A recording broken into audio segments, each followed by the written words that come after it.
പ്രിയമുള്ള മാധ്യമ പ്രവർത്തക സുഹൃത്തുക്കളെ, മറ്റത്തിൽ ഭൂമിദാന കമ്മിറ്റി രൂപീകരിച്ച് അതിൻ്റെ ലക്ഷ്യത്തിലേക്ക് അടുത്ത ദിവസം എത്തിച്ചേരുകയാണ്. വരുന്ന ശനിയാഴ്ച 20-ാം തീയതി വൈകുന്നേരം 5 മണിക്ക് 20 കുടുംബങ്ങൾക്ക് 5 സെൻറ്റ് വീതം ഭൂമി നൽകുന്ന ആ മഹത്തായ ചടങ്ങ് നടത്തുകയാണ്. ഭൂമിയുടെ ആധാരം കൈമാറുന്ന ചടങ്ങ് നടത്തുകയാണ്. ഈ ഭൂമിദാന കമ്മിറ്റിയുടെ മുഖ്യ രക്ഷാധികാരിയും തലശ്ശേരി അതിരൂപതയുടെ അധ്യക്ഷനുമായ മാർ ജോസഫ് പാംബ്ലാനി പിതാവാണ് അന്നത്തെ ചടങ്ങിലെ മുഖ്യാതിഥി. അദ്ദേഹമാണ് മുഖ്യ പ്രഭാഷണം നടത്തുക. അദ്ദേഹം ആദ്യത്തെ ആധാരം കൈമാറിക്കൊണ്ടാണ് ആ ചടങ്ങ് ആരംഭിക്കുന്നത്.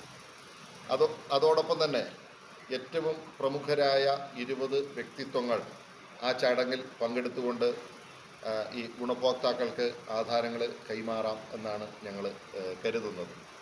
ആ ചടങ്ങിലേക്ക് CRPFൻ്റെ deputy inspector general of police Shri PP Poly, world peace organisation Asia administrative head Shri Suresh K Gupthan, doctor Suresh K Gupthan, rotary 3204 district governor doctor Sethu Sivasankar, Kanhangad സംയുക്ത ജമാഅത്ത് കമ്മിറ്റിയുടെ പ്രസിഡന്റ് പാലക്കി കുഞ്ഞഹമ്മദ് ഹാജി, തലശ്ശേരി അതിരൂപത pastoral council secretary Shri George Thayyil, അതുപോലെ കണ്ണൂർ രൂപതയുടെ വികാരി general father Clarence Paliyath, Chalakudy Bhagavatham village ട്രസ്റ്റിൻ്റെ PRO ശ്രീ തങ്കരാജ്, കേരള വ്യാപാരി വ്യവസായി ഏകോപന സമിതിയുടെ സംസ്ഥാന vice president Shri Ahammed Sherif, Amaljyothi engineering college ചെമ്പേരിയുടെ PRO സെബാസ്റ്റ്യൻ പുത്തൻപുരയിൽ സാർ,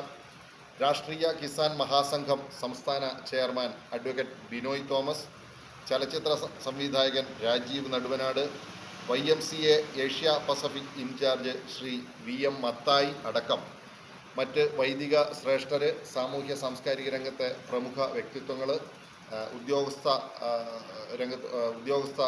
പ്രമുഖരായ ചില ഉദ്യോഗസ്ഥർ അടക്കമുള്ളവർ ഈ ചടങ്ങിൽ പങ്കെടുക്കും. അവരാണ് ഈ 20 ഗുണഭോക്താക്കൾക്ക് ഈ ആധാരം കൈമാറുക. അപ്പോൾ ഞങ്ങളെ സംബന്ധിച്ചിടത്തോളം ഏറ്റവും സന്തോഷമുള്ള ഒരു ദിവസമാണ് 20-ാം തീയതി. കാരണം 20 പാവപ്പെട്ട കുടുംബങ്ങളുടെ സന്തോഷത്തിൽ പങ്കുചേരുക എന്നുള്ളതാണ് ഞങ്ങളുടെ ഈ വലിയ ഞങ്ങളുടെ ഒരു ആഗ്രഹം പൂർത്തിയായി എന്ന് തന്നെ പറയാം. അതിന് ഞങ്ങളോട് ഏറ്റവും കൂടുതൽ സഹകരിച്ചത് പ്രിയപ്പെട്ട മാധ്യമ സുഹൃത്തുക്കളാണ്. കാരണം ഞങ്ങൾ വെള്ളരിക്കുണ്ടിൽ ആദ്യം ഒരു മാധ്യമ സമ്മേളനം വിളിക്കുമ്പോൾ, പത്രസമ്മേളനം വിളിക്കുമ്പോൾ അതിനു മുമ്പ് ഞങ്ങൾ തലശ്ശേരിയിൽ വെച്ച് പത്രസമ്മേളനം നടത്തിയിരുന്നുവെങ്കിലും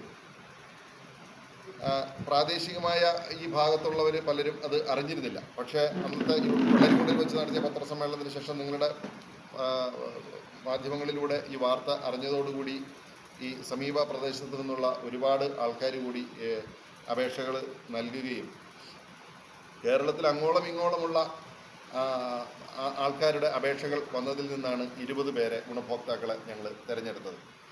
അതിൽ തിരുവനന്തപുരം മുതൽ കാസർഗോഡ് വരെയുള്ള അപേക്ഷകളുണ്ടായിരുന്നു.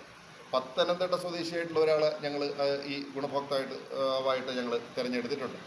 അത് പൂർണ്ണമായും അവരുടെ അർഹത എന്നുള്ള ഒരു കാര്യം മാത്രം പരിഗണിച്ചുകൊണ്ടാണ് ഞങ്ങൾ തിരഞ്ഞെടുത്തത്.